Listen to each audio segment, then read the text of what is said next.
We're recording again.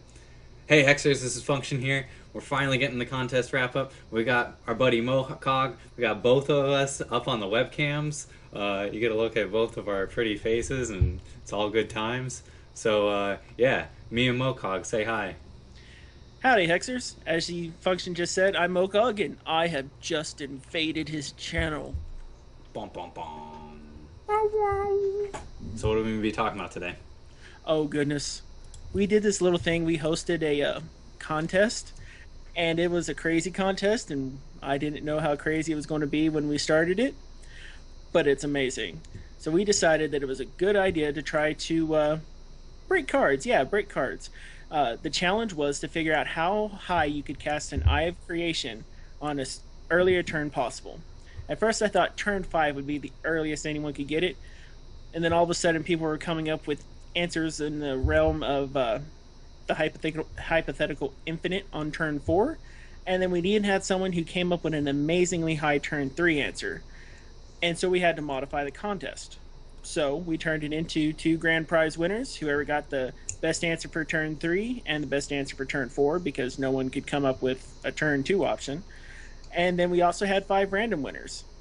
Yep. And we got some really surprising answers, don't you think? Yeah. It was really interesting early on. We had a lot of cards that you and I both expected to be key players. I think the two big ones were Ritualist of the Spring Litter and what was the other one? Chlorophylla. And those two cards, I mean, they're pretty much obvious ramp cards. I know I've talked about them in a video about ramping and stuff. And I mean, they're kind of the go-to cards. If you're saying we're going to cast this enormous Eye of Creation into a Comet Strike, well, you go, oh, well, we'll use the typical ramp cards. And at first, a lot of people were doing that. They actually started including Shrine of Prosperity, which once I started thinking about that one, I thought that was going to be one of like the key players into the early massive combos. And it turns out it wasn't. It was a little too slow, a little too clunky, and people kind of removed that from their equation and started looking at some other options.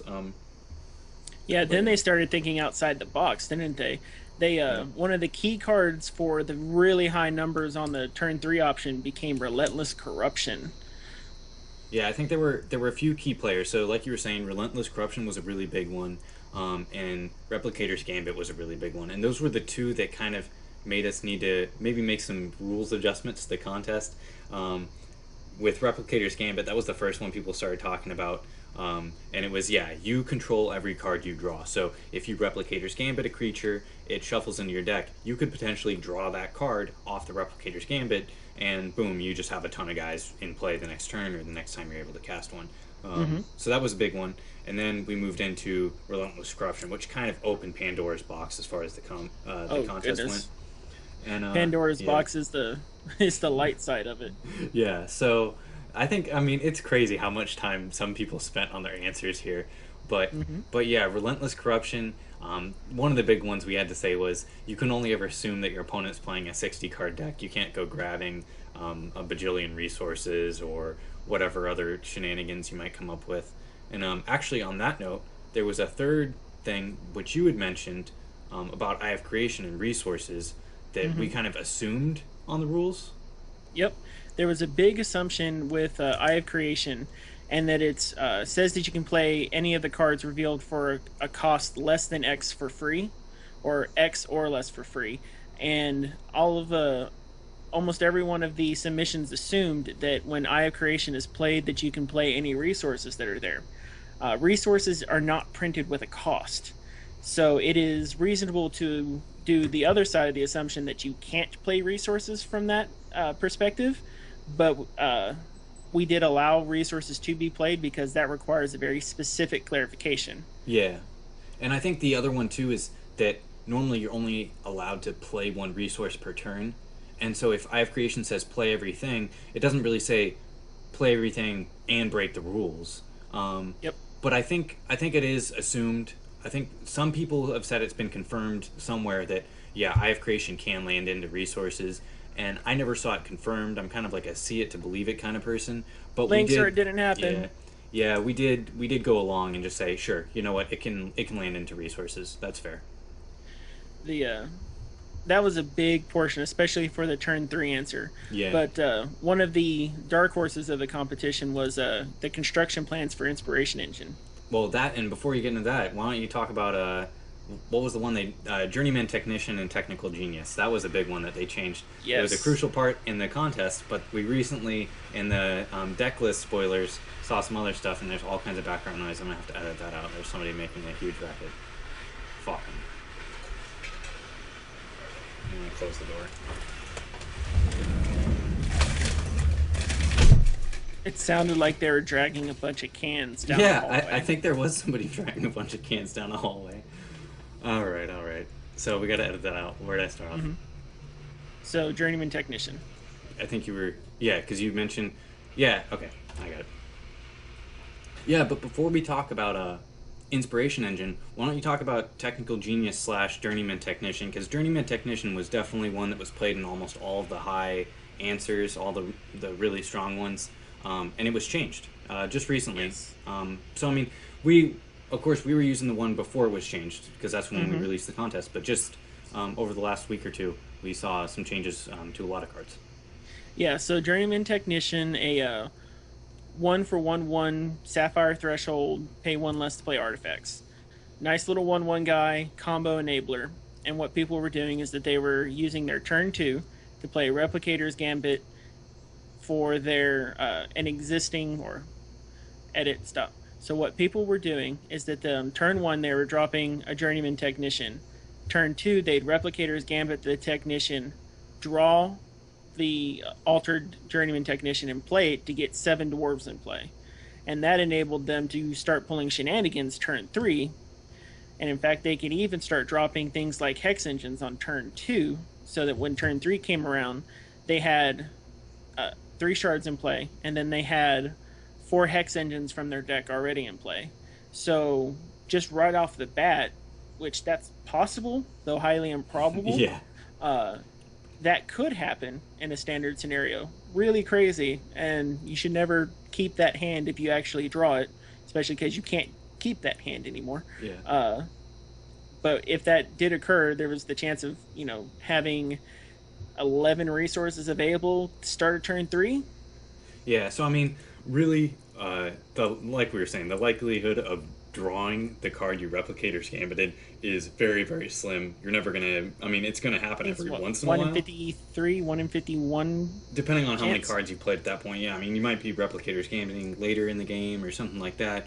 Or maybe you have some weird card that like lets you remove all the cards from your deck, so you Replicator's Gambit, you always hit the card that you want.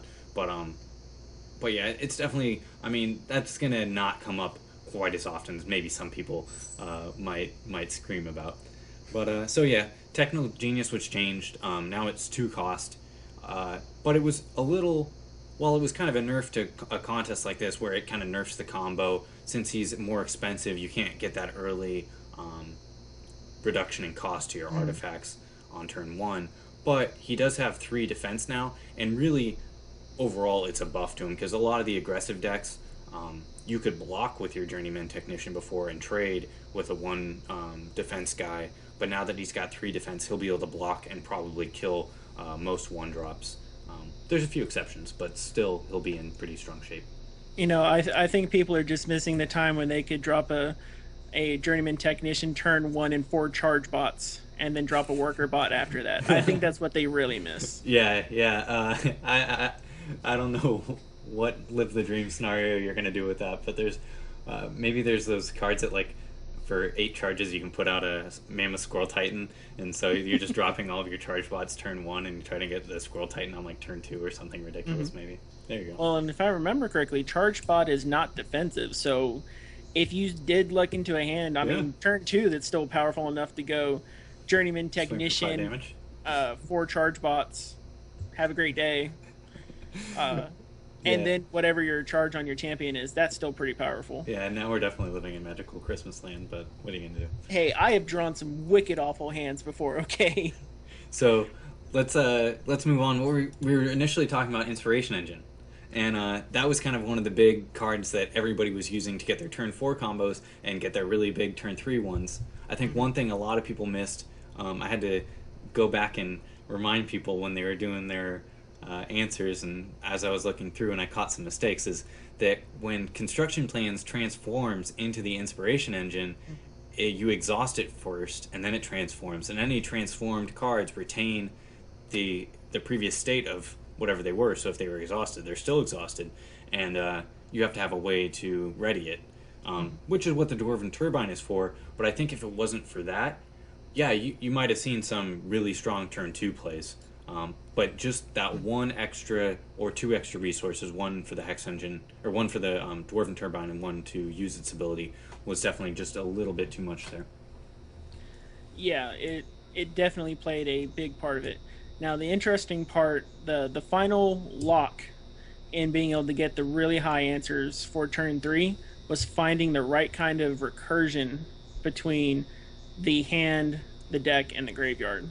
And so they pulled together cards like not just Replicator's Gambit, but Sensei of the Milky Eye, Captain of the Dragon Guard, and Heavy Welding Bot. So their big cycle was to essentially use Sensei of the Milky Eye to draw cards. But first thing they would do is they'd Replicator's Gambit one of each of those cards. And since you could guarantee which one you would draw, they reduced all of the costs. So all of this stuff ends up getting played for free. Yeah. And for everything that costs above 4 resources, they use Relentless Corruption to play the opponent's Dream Dances to reduce all costs again. So all of this stuff is getting played for free and recurred for free, because Sensei's draw ability is on play, Captain of the Dragon Guard is on play, and Heavy Welding Bot is on play for its effects. So Heavy Welding Bot brings back your Dwarven Turbines, Sensei of the Milky Eye draws your cards, and Captain of the Dragon Guard allows you to cycle after you sacrifice everything with Blood Cauldron Ritualist. Well, that and Judgment, because that's where you're getting all the Dwarven Turbines into your graveyard and then bringing them back. You're actually getting exponential growth on the turbines. Every time you do a cycle with Judgment, you're doubling the number of turbines you have. And I think it's something like the first turn you end up with 252 turbines, and the next turn you're in the 500s, and then the thousands, and then the 2000s, and eventually, Wordle, he ended up getting to, what was it, turn 3 Eye of Creation for 33,416, which is absolutely bonkers. Yes, 5 digits. Yeah. In the perfect hypothetical scenario, 5 digits, everyone. Yeah. So I don't think anybody was able to beat that, but yeah, I don't know if there was any beating it. He spent a lot of time on those answers, and he got them down really, really efficiently. But yeah, why don't we wrap things up? And what were we looking at? So I was saying, what were some of your favorite cards that you saw played in the contest? Well, one of my favorite cards is actually my favorite card is Dream Dance, only because it's going to be the combo deck's best friend. Yeah. My second favorite card in here is probably going to be, I don't know, I really like Judgment just because it's just that flat board wipe. But I'm going to give my best one Blood Cauldron Ritualist, because by the end of Wordle's combo, that was the fattest, most giant Blood Cauldron Ritualist ever. Yeah, I guess that's part of it that you forget, is that whole time you're working on building the Eye of Creation for whatever, but the Blood Cauldron Ritualist would have been swinging in for bajillions of damage. I mean, infinity tons of damage. It would have been in there, and that's kind of where we ended up getting. Is sure at this point, Eye of Creation into Comet Strike was not the most powerful thing you could do if you had absolute control of every card you drew. I mean, that was kind of the fun of the contest. We knew it was going to get really absurd, and that was the whole point, is for it to be absurd. Now, what was your favorite card out of the sequence? I did like Judgment in the way that it was used to destroy your own cards. Like, you're keeping an Archmage Renlock in play along with all your Hex Engines, because they all cost 4, which was kind of like a nice little synergy there. And then you're destroying all of your Dwarven Turbines, which I thought was cool. I definitely did not think about that. There were some that I came up with before other people did, but that was way ahead of me. But I think my favorite card in the whole contest was Shrine of Prosperity, just because initially some of the answers that had it were like these really just kind of goofy answers that use Shrine of Prosperity to reduce the cost of like some other weird card, and then the next thing you know, they were doing a big combo. And like I was saying, it ended up being way too slow. Shrine of Prosperity is one of those cards that it's not that well. some people really like it. I think it's not that great. What it does is it makes all your future draws better, but it kind of loses you tempo advantage just that turn. And so there might be stronger things you can be doing, but that was definitely one of my favorite cards in the thing. Oh, most definitely. I think with when it came to the Shrine of Prosperity, there was also an early incorrect assumption for some of the entries that it affected every card drawn. Oh yeah, that would be crazy. Oh, That'd that be would be insane. amazing. That would be absolutely amazing. In fact, if you want to buff Shrine of Prosperity Cryptozoic, do it that way. Change for every not start of turn on draw. Make it Yeah. fantastic. You're going to make that a chase card if you do Yeah, that. I think. Well, you know what was funny on that one is we were talking about. Well, I think this is what the fourth or fifth time we've probably recorded this video. We've had a lot of problems, but but while I was thinking the other night, now that we've re-recorded, I can mention it. Is Dream Dance with the new card that they spoiled, where it puts specters in your deck that draw you a Oh my card. god. So Dream Dance with that, it makes all the guys free. So you're just Yeah. drawing cards and putting 2/2 flyers into play for free. So I think that's pretty good. Yeah. Um, Blue got a nice bump yeah. this last update. I was definitely not favoring blue as far as what decks I wanted to be playing right at launch for constructed, and now I might be You, moving into it just for that you one card. mean you didn't want to play the Kraken? Oh, It's got tentacles. I It's wanted an to play 8 Kraken for so 8 bad. 8. It's amazing. How Well, could you not want to drop into blue without knowing it had weenie flyers? Kraken's actually one of the more interesting win conditions in Mm-hmm. that um,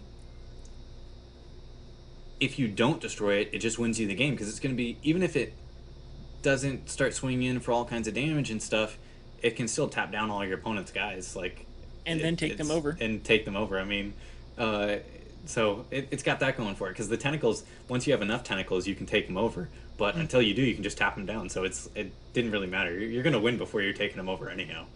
Um, so I think there's a an aspect to that called salt in the wound, yeah, I think so. Yeah, it's definitely win more.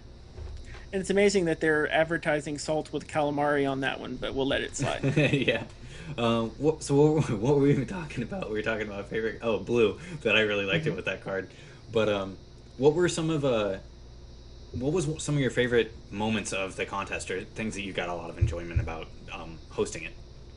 Hosting it was just the vast amount of ideas, but it was the other aspect of a lot of people out there know how to speak spreadsheet, and I appreciate Yeah. every one of you who knows how to speak spreadsheet because I have to speak it all day at work, and that made reading everything so much easier. Oh man, some people sent them in text files initially and then convert to spreadsheet later. Thank God. But oh man, some of those spreadsheets were so helpful, and those text files. I had to scroll up and down. I was like, wait a second, and I was having a piece of paper and I was writing down what I thought was happening or whatever. But yeah, the spreadsheets were definitely very very helpful, especially for the number of cards contest.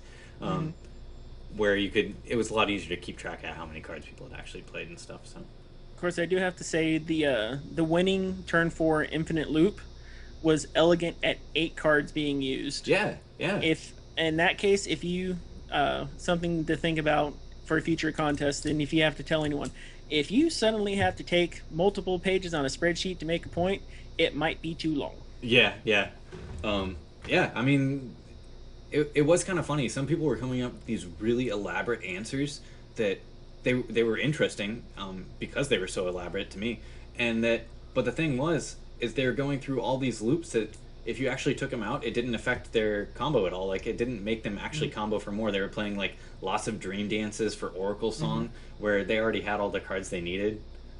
So there was a lot of that going on early on, and then I think as people realized, they started cutting stuff out.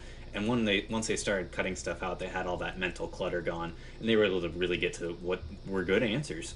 Um, so And it yeah, really highlighted one aspect that I think we want to keep a watch on while we're in alpha, while we're in beta, especially while we're in alpha, is trying to find the power of the tutor cards.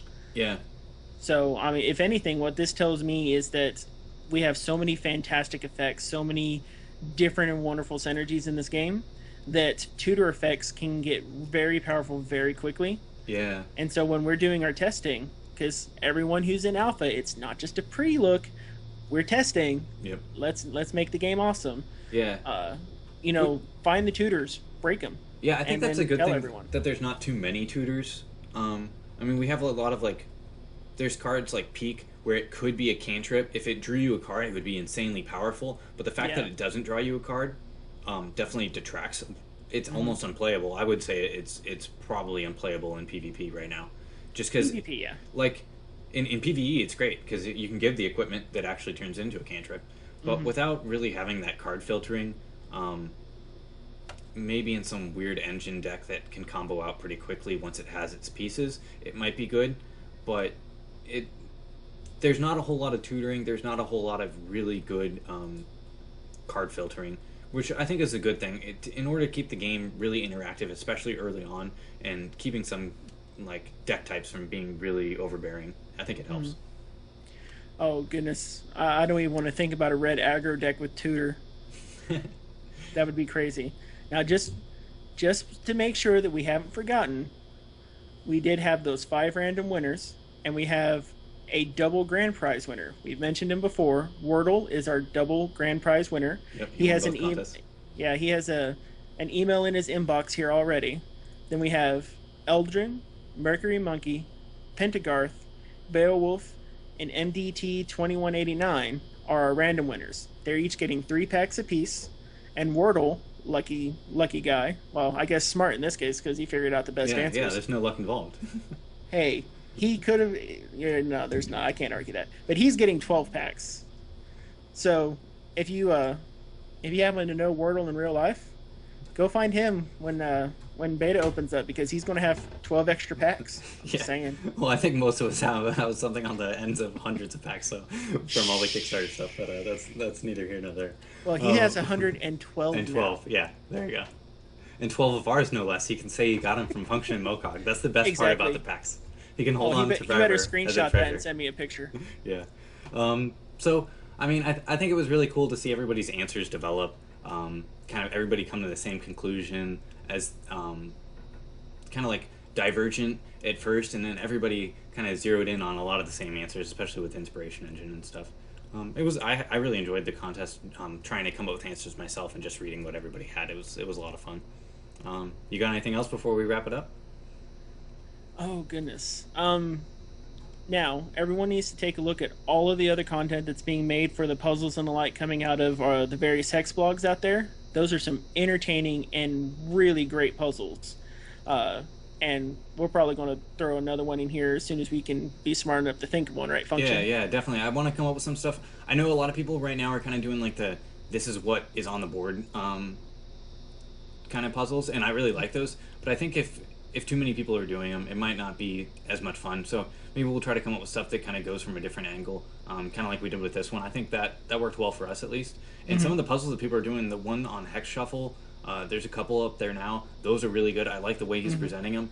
And one of the guys, Matt, who's been doing a podcast that I really like. I think it's the Oh Threshold man, podcast. Threshold Yeah, podcast, yeah, outlandish. it's Matt. great. Yeah, He's so outlandish. and he did a puzzle the other day, and the way he did it on the page is great. Like you can enlarge the cards and kind of look at everything in an interesting way.